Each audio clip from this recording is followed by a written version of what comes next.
A 14-year-old boy charged in the stabbing death of a Toronto senior in a busy plaza makes his first court appearance. The victim, a 71-year-old North York woman killed while putting groceries in her car last week. Good evening. The young suspect was arrested over the weekend after 3 days on the run. Charged with second-degree murder and what police had called an unprovoked attack. CTV's Beth McDonnell joins us from the Armory Street Courthouse with the latest. Beth. Nathan, the boy appeared in court for the first time via video. He was wearing an orange jumpsuit, and when the justice asked a question, he answered clearly.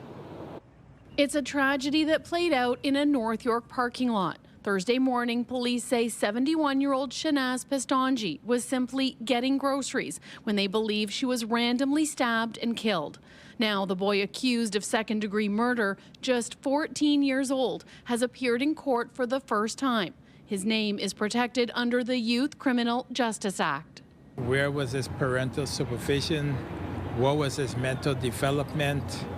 How did he come to that stage in his life at such a young age where he's committing crimes of violence, allegedly? Selwyn Peters is a board member of the Black Legal Action Centre and has represented hundreds of young people throughout his career. He says the Supreme Court of Canada and the Youth Criminal Justice Act says there is a presumption of moral diminishment related to cases of people under the age of 18. So if you're under 18, you know, the court does not only look at your age strictly, but it looks at your psychological development. One aspect of the case Peters is also watching is a video purporting to be the boy accused on social media where he's talking about the incident. The person in the video appears to express regret. Police confirmed to CTV News they are aware of the videos circulating online. This is not the first time the boy has been in trouble with the law. Court records show the accused was known to police. In January, he received a 1-year discharge with conditions. While it's still very early in the court proceedings of Pistanji's fatal stabbing, Peters says there are takeaways from the case, starting with community responsibility for youth. We're responsible to mentor and to train them and to provide the resources so that they do not get into a life of criminality. The second thing is that we have to be careful about judgments at this point. We have to presume that he's innocent. The 14-year-old boy is scheduled back in court on Monday, July 28th. He remains in custody. The court appearance was relatively brief. The Crown also detailed a no-contact order against the boy involving about 6 people. Reporting live, I'm Beth McDonnell. Natalie, back to you. Okay, thank you, Beth. A 56-year-old woman is dead after being struck by a vehicle in Markham. It happened just after 8 this morning on Markham Road between Denison Street and Steeles. Police say the woman suffered life-threatening injuries and later died in hospital. They have not provided any details on the circumstances that led up to the crash. The OPP is trying to identify 2 suspects after a rock was thrown from an overpass.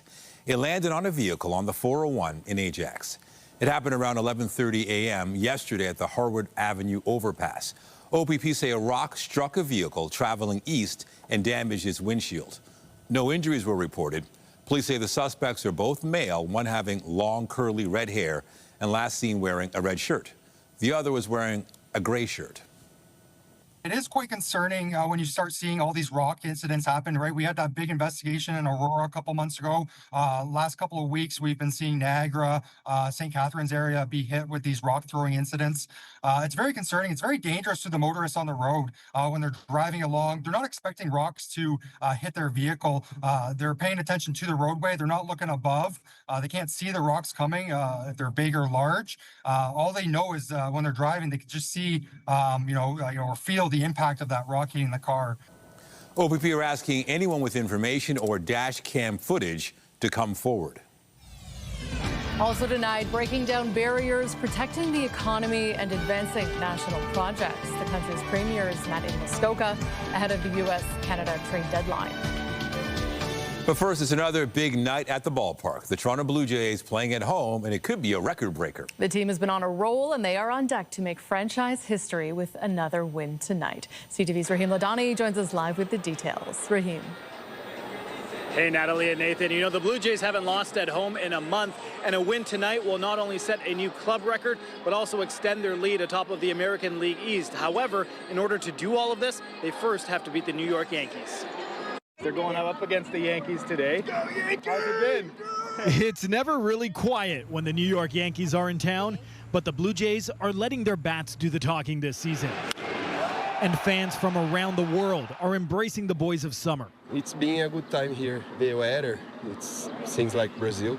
Others have traveled from out west. We came from Calgary. And as far east as St. John, New Brunswick, to catch the first place Blue Jays in a pivotal matchup. Coming from a small town down east, it's amazing, just amazing to walk in for the first time.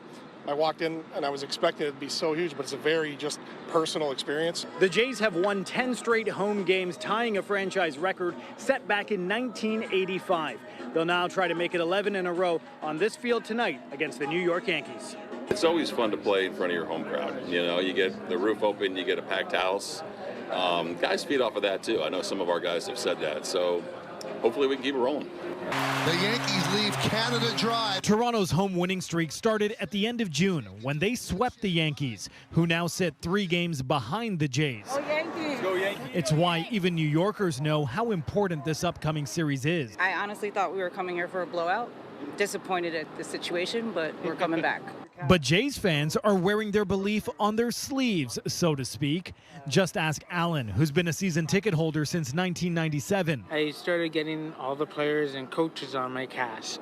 Tonight I want to get Vladdy and Bo and hopefully John Schneider to sign my cast. And with a win tonight, the Jays would cast themselves into the record books. Now the roof is open tonight. First pitch just after 7 o'clock, and Kevin Gausman is on the mound for the Blue Jays. Reporting live, I'm Raheem Ladani. Natalie, I'll send it back to you. Thank you, Raheem. Meantime, basketball superstar Shai Gilgeous-Alexander is set to be honored by his hometown next month. Shai Rally Day will be held at Hamilton Stadium on August 7th. Gilgeous-Alexander will be presented with a key to the city, and there will be a free public rally. He will also receive a special tribute during the Tiger Cats game that night. Gilgeous-Alexander is being recognized for his historic NBA season. The Oklahoma City Thunder star became the first Canadian to win MVP and Finals MVP and lead the league in scoring. Also tonight, a temporary tarnish for Penny Oleksiak, the star swimmer under suspension over failed reporting requirements. Details just ahead. But first, let's go live outside for a look at the city on this Monday night. Sunny skies and comfortable temperatures today ahead of more heat and humidity later this week. Lindsay Morrison is here with a look at the current conditions. Lindsay. Natalie, you know, we only made it to a high of 23 degrees today, which is below seasonal. We expect to climb to around 27 degrees at this point in the month of July. And of course, it's been so hot up until this point. I think, though, many found it to be a refreshing change. We're at 22 degrees right now. Very pleasant condition-wise for anyone headed to the Jays game, maybe to a patio, or simply enjoying time in your backyard or on your balcony. Winds have been coming out of the north and northeast today. They're fairly light, ushering in some cooler air. You might find it a little cool, in fact, in the shade this evening, but we've got hardly a cloud in the sky out there. It's been a blue sky kind of day, and we will be calm and clear through the overnight hours. A little cool as well, just by a hair. 15 degrees is our forecast low. Normal overnight low this time of year is 17 degrees. If this is the kind of weather you like, I have good news for tomorrow. It's a bit of a rinse and repeat situation. If you're already missing the heat and humidity, don't worry, that's coming back too. We'll show you when and just how hot it's going to feel. That's ahead in your forecast. For now, Natalie, I'll send it back to you. Thank you, Lindsay. We turn now to an update from the city about an Indigenous burial site discovered during a construction project more than a year and a half ago. Officials are hoping with the help of First Nations groups, investigators can identify the remains. But coming to an agreement on how to do that has become a complicated process. CTV's Scott Lightfoot joins us live from City Hall with the details. Scott. Nathan, not just complicated, but it's now getting contentious. 10 of the 11 First Nations groups that were notified when this discovery was made have given their consent to go ahead with an archaeological investigation. But the lone group that has not says it's outrageous that those human remains have been sitting in a city truck for the past 18 months and say that if the city doesn't include them, they may be forced to take action. For more than a year and a half, this water pipe upgrade site along Withrow Avenue has sat untouched. I recognize that this has taken longer than we would have liked, but given the criticalness of the situation, we need to ensure we are doing this right. The work site frozen in time, just like the human remains discovered here in January of last year. Those remains determined to be historical in nature, the area a known settlement site of several First Nations groups. Archaeological evidence shows that we have 600 generations of settlement. Following provincial protocols, work on the site was immediately halted. 11 First Nations groups were notified. 10 of those groups have consented to a burial site investigation. But representatives of the Haudenosaunee Confederacy have not. The group of individuals calling themselves HDI, the Haudenosaunee Development Institute, have no rights here. These are not their lands. They have no treaty here, and they have no ancestral connection here. That's not the case, say representatives of the Haudenosaunee who alerted the media that the found remains have been kept in a city truck since they were found more than 18 months ago. Our rights should include, and do include, in fact, the right to make sure that our ancestors don't end up in a dump truck for over a year. At this point, it's not known how many people are buried in the area. Archaeological officials say when work begins, they will dig in a grid pattern of 1 meter squares from the site out. So you don't investigate? Sorry, Thank you so much. That's great. That was all the questions. But officials shut down the press conference before answering questions about what would happen if the site expands to places like driveways, lawns, or the street. For those who live in the area, that is just one concern. Another is what could happen if work goes ahead without the consent of all 11 groups. We don't know where the truck is, but certainly we know where the site is, and certainly we're capable of putting people on that site to exercise rights. And if those exercise of those rights interfere with the burial site investigation, that's not our problem. So the city says preliminary planning work has been completed and they expect site work to begin shortly, even without that 11th group's consent. However, the HDI showed us emails this afternoon from the archaeological firm saying they would not start work until everyone was on board. The city also confirmed today that the cost of providing 24-hour private security for that site to ensure it is not touched by anyone has reached almost $400,000 and counting.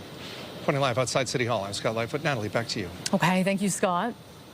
A note for subway riders, there will be early closures on a section of Line 1 this week, starting tonight and lasting through Thursday. Trains will stop running between St. Clair West and St. Andrew stations at 11 p.m. to accommodate track work. Shuttle buses will run until the end of service around 2 a.m. DuPont, Museum, Queen's Park, St. Patrick and Osgoode stations will be closed, but all other stations will remain open. Well, Canadian swimming sensation Penny Oleksiak is facing some rough waters. The Olympic gold medalist has been notified she broke international anti-doping rules. But to be clear, Oleksiak has not tested positive for a banned substance. But a failure to report has forced her to accept a suspension. CTV's Sean Leathong is looking into this story, including what it could mean for her future in the pool. Sean. Well, Nathan and Natalie, she's Canada's most decorated female Olympian. The suspension means Oleksiak cannot compete, nor can she train with teammates, and it could last up to 2 years. Penny Oleksiak has accepted a voluntary suspension for a whereabouts failure with the International Testing Agency. It's a fundamental component of the anti-doping program, and therefore the seriousness of a whereabouts violation is not significantly different than a presence violation or any of the other violations that exist. A whereabouts failure is not a failed test. The World Anti-Doping Agency defines it as any combination of 3 missed tests or filing failures in a 12-month period. Athletes who are in the registered testing pool are expected to follow strict guidelines from the World Anti-Doping Agency to allow for testing at any time. Athletes must provide address and contact information, regular activities such as training, work, and school, competition schedules, and a 60-minute time slot for each day where they'll be available and accessible for testing. And the consequences of a whereabouts violation range from a period of ineligibility from 2 years down to 1 year. The 25-year-old Toronto native will have the opportunity to explain the whereabouts failures. Oleksiak withdrew from the World Aquatic Championships in early July. In a statement, she said, in part, "I want to emphasize that this whereabouts case does not involve any banned substance. It's about whether I updated my information correctly, and I am and always have been a clean athlete and will be making no further comment at this time." I don't know if necessarily Canadians know how invasive WADA protocols are and how easily a whereabouts violation could theoretically occur. Taylor McKee with the sport management program at Brock University says there are plenty of opportunities for error in situations like this. You have to provide your whereabouts every single day for 3 months at a time. And you have to give them an hour every single day, a time slot that they could theoretically come and test you during that period. He says of the over 800 whereabouts failures in the past year, 313 were dismissed after explanation. McKee says it's rare for an athlete of Oleksiak's stature to have an infraction like this. Swimming Canada said in a statement, "We support her decision and believe she is a clean athlete who made an administrative mistake." The whereabouts failures were said to have happened between October of 2024 and June of this year. Reporting live, I'm Sean Leathong. Nathan and Natalie, I'll send it back to you. Canada's premiers and territorial leaders are in cottage country for 3 days talking trade, tariffs, and teamwork. They were joined by Indigenous leaders today, and tomorrow they will welcome the Prime Minister. CTV's Rachel Aiello has the details from Huntsville. First of all, I want to welcome everyone. Premiers today kicked off the annual Summer Council of the Federation meeting at a critical time for the country. Right now, our economy in all Canada suffers because of the uncertainty. Facing intensifying tariff pressure from the U.S.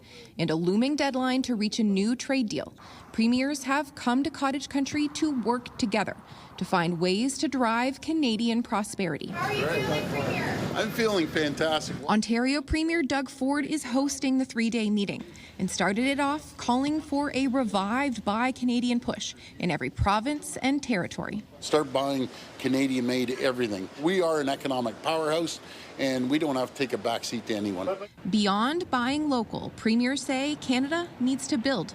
And so today, they met with Indigenous leaders to talk about moving major new nation-building energy and infrastructure projects forward, an effort to find a way to get to a yes faster, while still ensuring First Nations leaders are consulted. It's time now in 2025 that First Nations are at the table and that we have a bigger seat in this country. Provincial and territorial leaders are also aiming to advance internal trade pacts while here, carrying on with work they've been doing this year to break down domestic barriers and find new markets. These are all steps. They're steps in the right direction. We need to have free and open trade between our provinces. We need to have free and open trade on our continent with the U.S. and Mexico. Tonight, premiers will be having dinner at Ford's nearby family cottage, a private planning session ahead of a big meeting with Prime Minister Mark Carney tomorrow. Rachel Aiello, CTV News, Huntsville, Ontario. A group of U.S. senators was in Ottawa today meeting with Prime Minister Mark Carney and a number of Canadian cabinet ministers about the ongoing trade war and how this country can avoid punishing tariffs on August 1st. CTV senior political correspondent Mike Lecouture reports. The group of bipartisan senators say they're here to build bridges, not to throw wrenches, as Canada and the U.S. attempt to hammer out a trade agreement. Now, all of them are opposed to the looming 35% tariffs on a number of Canadian goods. Looking forward to it. There was an air of positivity as the 4 American senators went into the meeting with Prime Minister Mark Carney, and they felt progress was made 45 minutes later and in another meeting with Foreign Affairs Minister Anita Anand. She says we have a framework within that we wish to operate. We have the frame, we need to make it work. The senators said they discussed contentious issues like the digital services tax, which Canada has paused, and the decades-long dispute over Canadian softwood lumber exports. I think we now have a clear idea of how to proceed, and that's to build around some sort of quota arrangement. And the Prime Minister said he was open to that. How'd it go? It was good. Good meeting? It was good. It was a very good meeting. Thank you very much. Carney was tight-lipped at the conclusion of the meeting, but the minister in charge of trade with the U.S. was upbeat ahead of his meeting with that same group of senators. Do you think we're going to get a deal with the United States? Hope so. Can we get a deal that doesn't include tariffs on them? We're not going to discuss all this stuff. Now, asked if they believe a tariff-free deal is possible, Senator Murkowski said that's up to negotiators. We all want to get to August 1st and beyond with a resolve that works for Canada and works for the United States. Treasury Secretary Scott Bessent said that deadline and the threat of a 35% surtax will focus all trading partners. I would think that a higher tariff level will put more pressure on those countries to come with better agreements. And Canada has just 10 days to come up with agreement or face those punishing tariffs. Mike Lecouteur, CTV News, Ottawa. A tragic turn of events after a father's call to police about the alleged abduction of his own daughter. The Montreal man is now facing charges of second-degree murder. Melina Fratolin was found dead in upstate New York this weekend after the pair traveled there for a vacation. CTV's Quebec Bureau Chief Geneviève Beauchemin on what we've learned about the 9-year-old and her dad. Luciano Fratolin appeared in court in New York State, charged in the murder of his young daughter, but also of concealing her remains. This after a massive search for the 9-year-old that ended yesterday with the discovery of Melina Fratolin's body in a shallow pond. He fabricated the initial report of the abduction. Police laid out what they say is the timeline of the young girl's last days. On July 11th, Melina and her father crossed legally into the United States for a planned vacation. They visited spots in Connecticut and traveled to New York City together. Police say that Melina's parents are estranged, that her mother in Montreal has custody. She had no concerns for her daughter's safety while she was with him. She knew that he was taking her on this trip. On July 19th, father and daughter were seen on surveillance video in Saratoga Springs, New York. An hour later, at about 6:30 p.m., Melina spoke to her mother by phone, telling her she was en route back home. At 10 p.m., New York police say a call comes in to 911. His 9-year-old daughter was possibly abducted in a white van. Authorities triggered an Amber Alert. The next day, law enforcement officers found a body. This an hour's drive from Lake George in a pond in Ticonderoga, New York. Fratolin is an entrepreneur who, according to a company website, holds Italian and Ethiopian citizenship and founded a coffee business. On that site, he describes his daughter as the light of his life and his inspiration. Federico Sanchez first met Fratolin at a Montreal coffee shop years ago. They chatted a few times over the years about life and family. All I can tell you is that it would be a massive surprise to find out that he were guilty of such a thing. The father will be back in court on Friday, and he has for now pleaded not guilty. Geneviève Beauchemin, CTV News, Montreal.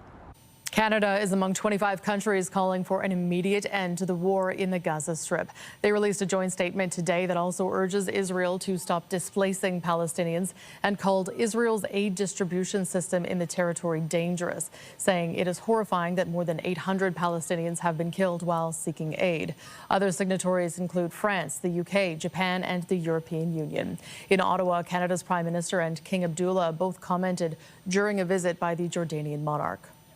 I'll reiterate the message that Canada and 25 other nations delivered today, calling for an immediate ceasefire, of course, the release of all the hostages, but also the resumption at scale of humanitarian aid. I know you stand ready to play a leadership role there, as always, but also we fully reject any attempt to separate, to change the demographic or territorial makeup of the Palestinian occupied territories. I know that Canada is going to be a partner for peace in our region, and again, you being part of 25 nations coming up with a very strong statement today is appreciated by all Jordanians, and we have a lot of bilateral talks to discuss also, but I'm very, very delighted with the special relationship between our two countries.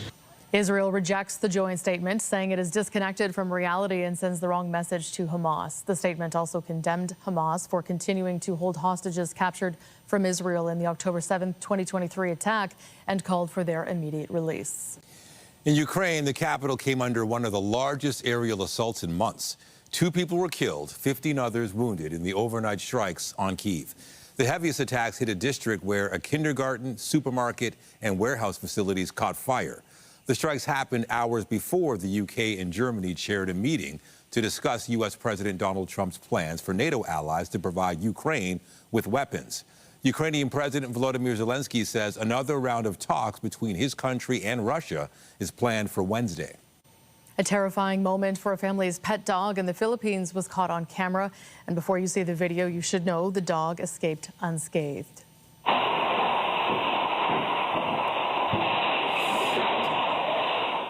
A massive boulder rolled from the mountainside and onto the driveway. The black aspen sprinted to safety seconds before it crushed her metal cage and a parked car. Video shows her emerging from behind the massive rock and darting across the road. The incident came as a deadly typhoon barreled through the Philippines and the region over the weekend. Still ahead tonight, profits stalled at Stellantis. The automaker blames Trump's tariffs for billions lost after pumping the brakes on production. Well, did you hear or see the rain on Sunday morning? We got a healthy amount of it, so I wanted to update our July totals so far. Almost 50 millimeters of rain Sunday morning brings us to just shy of 84 millimeters in July so far. So we are now above average with 10 days to go in the month. Tomorrow, another lovely day, sunshine, and what you see is what you get as far as the temperature is concerned. 25 degrees will feel like 26. Don't get too used to that, though. Heat and humidity is back in a big way for the end of the week. We'll show you just how muggy and stuffy it could get and for how long coming up. And stay with us. We've got another full night of great shows for you right here on CTV.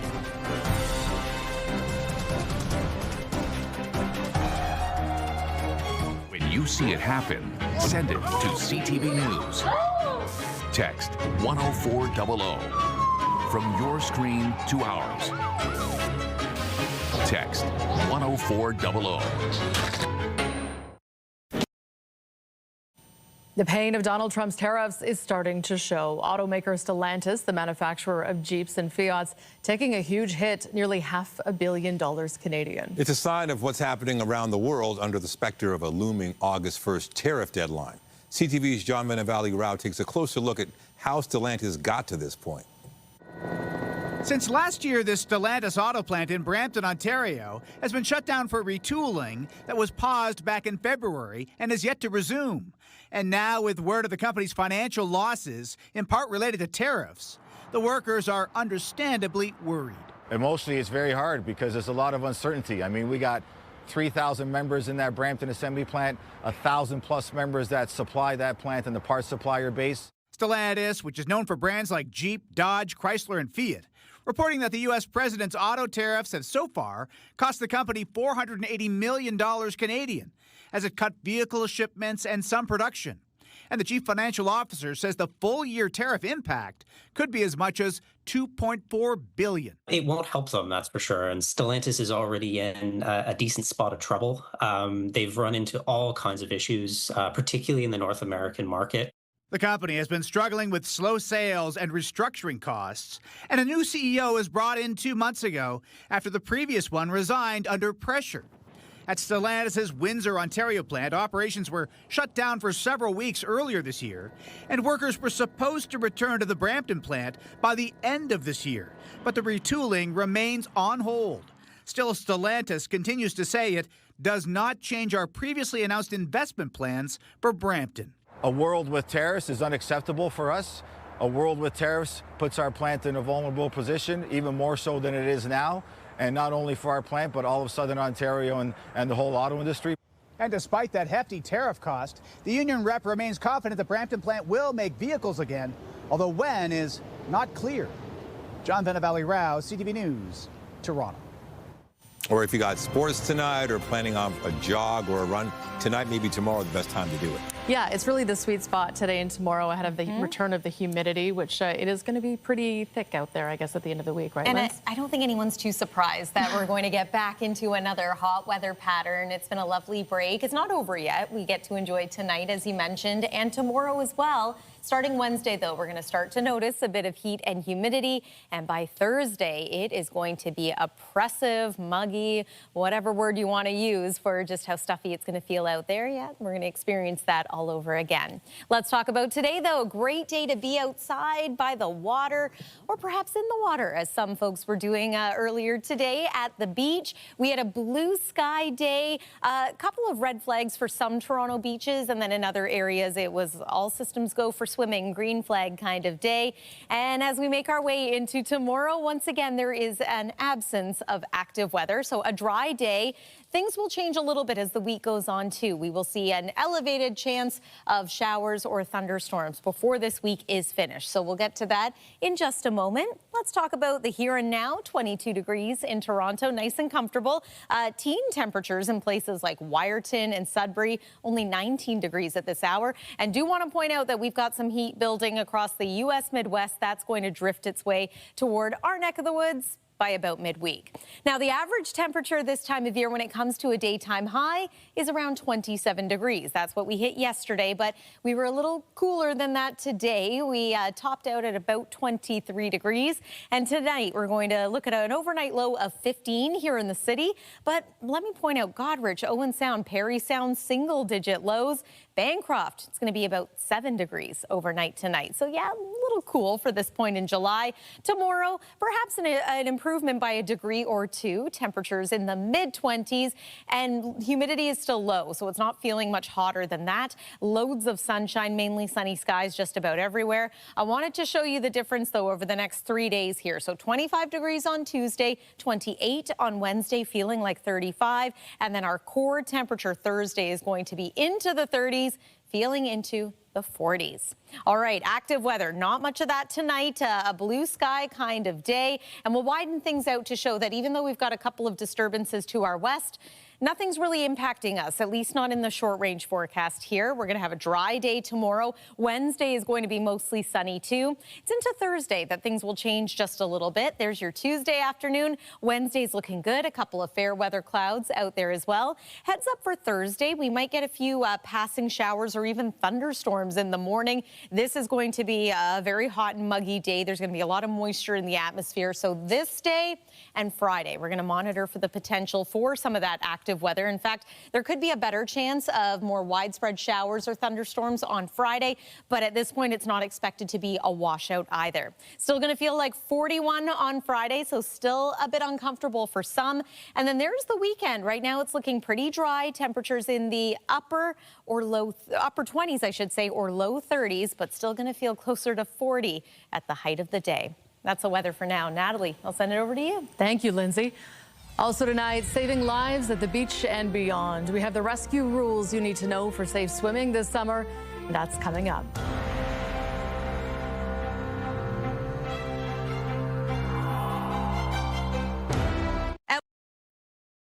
Water safety was top of mind at Kew Beach today, where the Life Saving Society of Ontario is offering some key tips to prevent drowning. It comes during the start of National Drowning Prevention Week. CTV's health reporter Pauline Chan has more.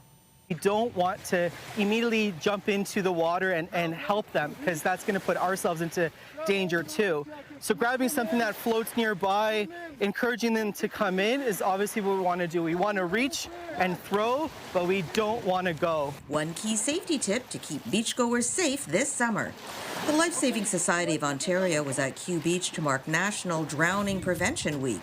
Stephanie Bacalar says the vast majority of drownings occur in bodies of water. This is because of temperature, waves, currents. You've got drop-offs. It's unpredictable in the water. In Ontario, 100% of drownings of children under age 5 occurred when supervision was absent or distracted. Last year in Ontario, there were 39 drownings. So far this year, as of July 8th, there have been 40 drownings in Ontario. The City of Toronto has 140 lifeguards at 10 swimming beaches. They're all national lifeguards certified, and they work every day during the summer from 10:30 a.m. until 7:30 p.m., keeping swimmers safe and educating the public about safety. Each lifeguard tower also indicates the water conditions. So if you see a green flag, it means it's safe to swim. Lifeguards are on duty. If you see a yellow flag, it means that you need to proceed with caution. Water conditions may be a bit choppy.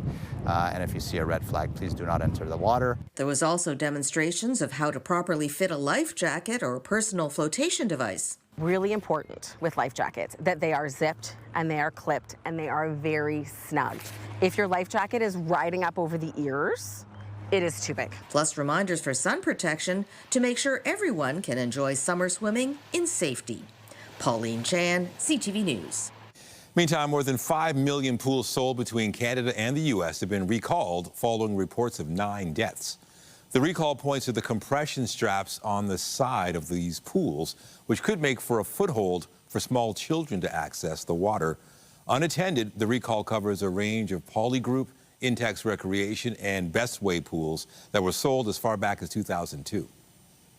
And you can get more details on the pools affected by the recall on our website, ctvnewstoronto.ca. Sad news from the entertainment world tonight. Malcolm Jamal Warner, best known for playing Theo Huxtable on the 80s TV sitcom The Cosby Show, has died in an accidental drowning in Costa Rica. Is this the shirt I paid $30 for? Is this the shirt they're supposed to think is a Gordon Gartrell? Ask me the question again. A generation watched Warner grow up as the only son of the TV family. He was nominated for an Emmy and went on to star or be featured in other projects. He also won a Grammy. Authorities say Warner drowned yesterday while on a family vacation. He was swimming when he was caught up in a high current. Malcolm Jamal Warner was 54 years old. The Toronto International Film Festival continues to unveil its star-studded lineup. Wait, you're telling me I have a budget guardian angel? Kinda. I want to guide people. I want to change their lives. Aziz Ansari's Good Fortune, starring Keanu Reeves, will be making its world premiere at TIFF. Dozens of other premieres were also announced today for the 50th year of the festival. Information can be found online. TIFF runs from September 4 to the 15th, or 14th. Just ahead, will the latest Canada Post contract be signed, sealed, and delivered? Workers are now voting on a so-called final offer. What it means for your mail, coming up. Where was his parental supervision? What was his mental development? How did he come to that stage in his life at such a young age where he's committing crimes of violence, allegedly? Updating our top stories, a teenager charged in the murder of a senior last week made his first court appearance today. Police believe she was randomly attacked in the parking lot of a grocery store. The suspect is scheduled to be back in court July 28th. You have to provide your whereabouts every single day for 3 months at a time. And you have to give them an hour every single day of a time slot that they could theoretically come and test you during that period. Toronto's Penny Oleksiak has been forced to accept a voluntary suspension. The Olympic swimmer says this whereabouts case does not involve any banned substance. It is about whether she updated her information correctly. She will have an opportunity to explain. For now, Oleksiak is not allowed to compete or train with teammates. The violations reportedly occurred between October 2024 and June of this year. Heineman lines the ball to left center field, and it's down. The Toronto Blue Jays begin a pivotal series at home against the Yankees tonight. New York trails the Jays by 3 games for first place in the AL East. So Toronto will be looking to increase its lead atop the division over the next 3 nights. Kevin Gosman gets the start for the Jays. Remember to keep up to date day and night at ctvnewstoronto.ca and by downloading the CTV News app. And if you have a news tip, photo, or video of breaking news, let us know. Canadian stocks traded just shy of a record high today as bank stocks climbed. B&M Bloomberg's Andrew Bell brings us the latest in business. Hello there. Toronto's composite stock index edged higher today to end just north of 27,300, only just down from last Thursday's record close, as banks such as CIBC and Bank of Montreal hit their highest trading prices ever. Toronto was also pushed higher by gold miners as bullion hit its highest in a month, amid fears that tariffs will keep inflation high and make interest rate cuts less likely. South of the border, the S&P 500 and Nasdaq Composite Index did hit records. Investors are wagering that strong corporate earnings will prop up stocks. Tesla and Google parent Alphabet both report on Wednesday. The Wall Street Journal says Britain faces the departure of thousands of global rich folk after a centuries-old tax loophole was abolished in April. Non-domiciled or non-dom status allowed foreigners living in the UK to pay tax only on what they earned in Britain. The Journal says wealthy expats are rushing for the exits, sparking questions about whether this effort will raise any money. One challenge is that the wealthy are highly mobile, with houses around the world and private jets. Jurisdictions such as Dubai, Italy, and Monaco are offering to welcome the wealthy, with structures that are like non-dom status. And finally, Subway, the giant sandwich chain, has named a former Burger King executive as its next CEO, with the aim of improving lackluster U.S. sales and expanding globally. Jonathan Fitzpatrick will have his work cut out. Subway's sales have declined for years in the U.S. Like other fast food sellers, the chain has been forced to resort to price cutting and promotions. The New York Post said Subway called a meeting with franchisees last year as sales weakened. One franchisee called it, quote, an emergency gathering. On the markets, the Canadian dollar was at 73.07 US cents, up about 1/5 cent. West Texas Intermediate oil traded at $65.95 US a barrel, down 10 cents.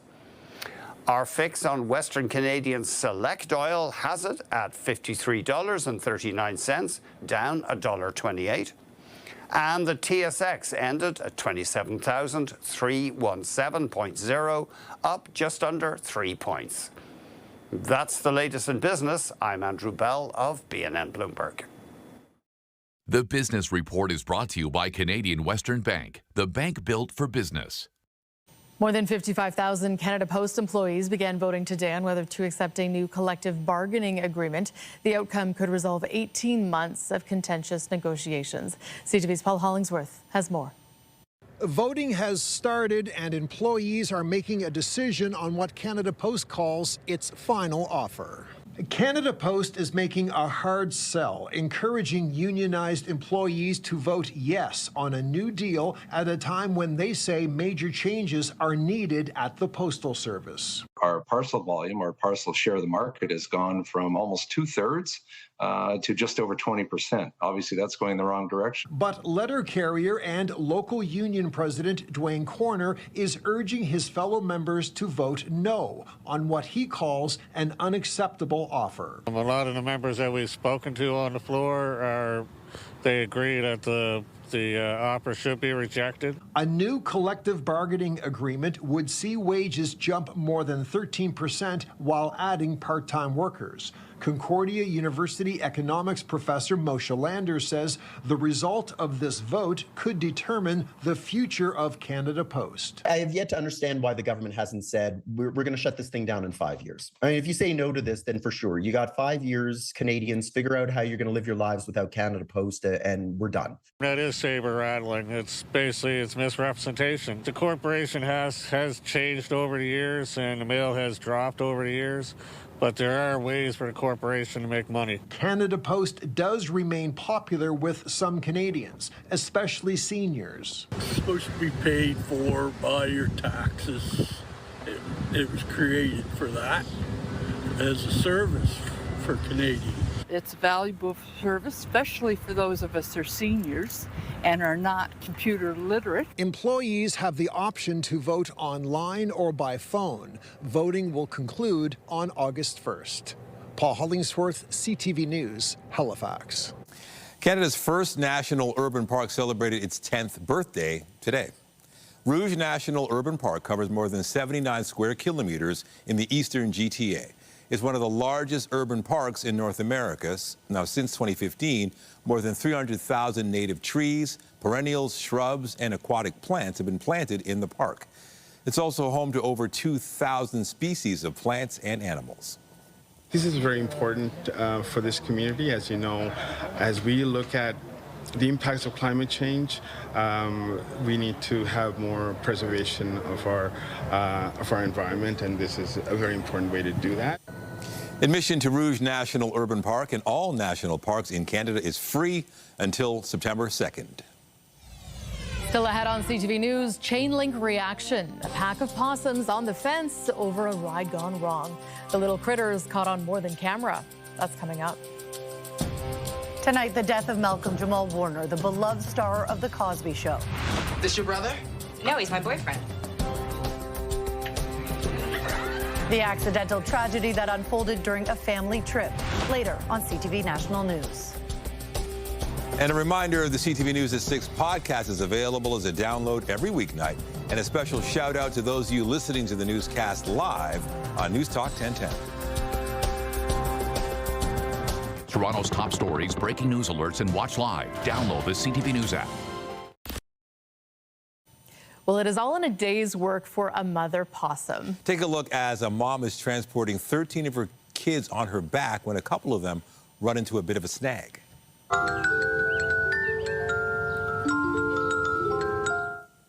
The mother waddled up to a fence and barely squeezed through. Almost all of her offspring also managed to complete their journey to the other side, but 2 of the youngsters ended up hooked on the fence. Mom soon noticed she was feeling a little lighter and looked back to see the pair working to free themselves. So she waited until her 2 wayward passengers were safe, scampering to catch up to their sisters and brothers.